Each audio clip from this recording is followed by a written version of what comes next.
अब एसटीईटी होगा। क्लास 9 से लेकर के क्लास 12 के लिए एसटीईटी कराई जाएगी। तो क्या पहले एसटीईटी होगा फिर बीपीएससी का एग्ज़ाम होगा, या फिर अपने प्री शेड्यूल पे ही बीपीएससी एग्ज़ाम ले लेगी और एसटीईटी का एग्ज़ाम आगे होगा, या फिर इस एसटीईटी एग्ज़ाम के लिए फिर से लगभग 6 महीने के लिए बीपीएससी के एग्ज़ाम को रोका जाएगा। क्या कुछ होने वाला है, इसी पे हम लोग चर्चा करेंगे। आप लोग से निवेदन है, नए हैं तो कृपया करके चैनल को सब्सक्राइब कर लीजिएगा, वीडियो को लाइक और शेयर भी कीजिएगा। दोस्तों, ये आज का प्रभात दैनिक भास्कर देख सकते हैं आप लोग, 22/7/2023 का ही आज का ये पेपर है, जिसमें ये न्यूज़ छापा गया है कि 11वीं 12वीं में 57,000 पद है और आवेदन सिर्फ 38,000 हुए हैं। और कहीं ना कहीं डॉट डॉट डॉट दे करके के, यानी कि पूरी बातें क्लियरिटी से नहीं कहना। खास करके अगर इस समाचार पत्र की हम लोग बात करें तो ऐसा कई बार हुआ है कि इस तरह का न्यूज़ छपा गया है जिसमें ये कुछ और कहना चाहते हैं और जानबूझकर घुमा करके बातों को छापते हैं ताकि कुछ कन्फ्यूजन क्रिएट हो जाए। देखिए, इसको अगर आप पूरा सही से पढ़ेंगे तो इसमें ये बातें पूरी तरह से है कि जो बिहार सरकार है और बिहार सरकार की तरफ से जो एसटीईटी लेने का दायित्व है वो बीएसईबी ही लेती है। यहाँ पे अगर आप पढ़ेंगे तो इसको आप समझ पाएंगे अच्छे से। और बीएसईबी ने अपने तरफ से एसटीईटी लेने के लिए पूरी तरह से तैयारी कर ली है। अब सिर्फ और सिर्फ परमिशन लेना है शिक्षा विभाग बिहार सरकार से और अगस्त के महीने में नोटिफिकेशन जारी हो जाएगी और विदिन 6 मंथ जो यह एसटीईटी है करवा करके बीएसईबी अपना रिजल्ट भी प्रकाशित कर देगी। अब रही बात की जो बीपीएससी है, क्योंकि देखिए इसमें दोनों खबर को एक साथ लिंक करके छापा गया है, कहीं ना कहीं ये बहुत चिंताजनक है। अगर मान लीजिए आने वाले समय में ऐसा करती है बिहार सरकार शिक्षा विभाग कि कह दे कि हम ये एसटीईटी भी करवा लेंगे और इनको भी मौका देंगे इसी बीपीएससी में, तो ये कहीं ना कहीं एक तरह से कहिए कि बहुत बुरा न्यूज़ होगा। जो लोग बेसब्री से इंतज़ार कर रहे हैं, जो तन मन धन लगा करके अपना तैयारी में लगे हुए हैं बीपीएससी के कि जल्द से जल्द यह एग्ज़ाम हो जाए और जल्द से जल्द हमारी नौकरी लग जाए। लेकिन अगर सरकार, जैसा कि ये सुनने में आ रहा था कि मार्च अप्रैल में ही एसटीईटी होगा, लेकिन ये खिंचते खिंचते खिंचते अब जा कर के आयोग को होश आया है कि हमें एसटीईटी करवानी है। रही बात पद से कम आवेदन, तो इसके लिए जिम्मेदार कौन है? इसके लिए जिम्मेदार क्या अभ्यर्थी है या जिम्मेदार सरकार है? हर साल एसटीईटी करवाना किसकी जिम्मेदारी है? अभ्यर्थियों की जिम्मेदारी है या बिहार सरकार की जिम्मेदारी है?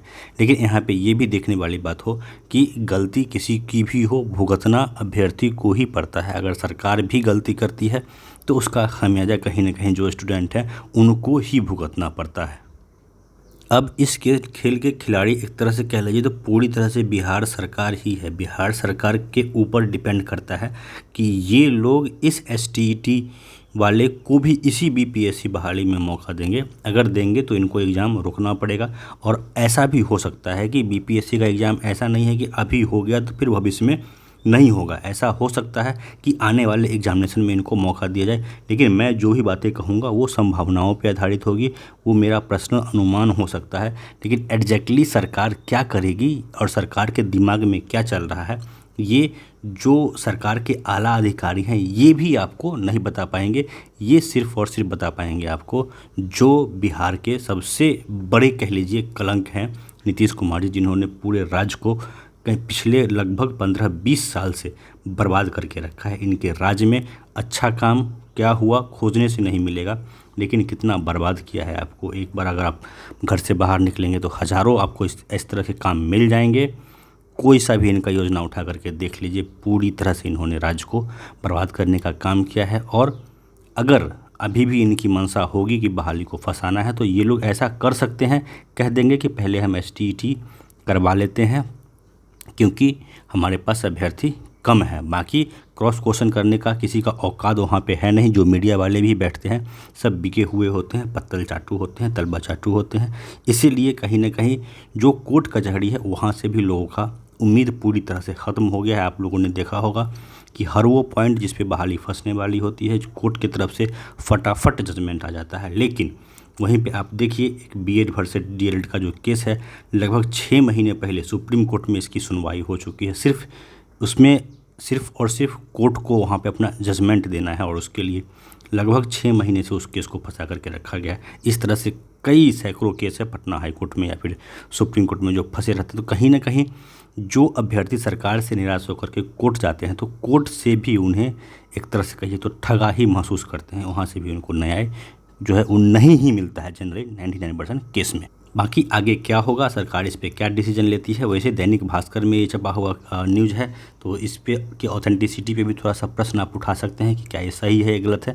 लेकिन ये बात जो इसमें कही गई है ये बिल्कुल सही है कि एसटीईटी की तैयारी बीएसईबी अभी से नहीं लगभग फरवरी मार्च से ही कर रही है। हो सकता है कि उनका जो अपना 10th 12th का बोर्ड होता है उसमें व्यस्तता होने के कारण अभी ये लोग नहीं करवा पाए होंगे एसटीईटी, तो ये टाइम होता है जहाँ पे बीएसईबी के पास काम कम होता है। तो इस टाइम फ्रेम में ये लोग एसटीईटी करवा लें तो एसटीईटी होना एक नॉर्मल प्रक्रिया है, इससे नहीं करवाने वाली बात है।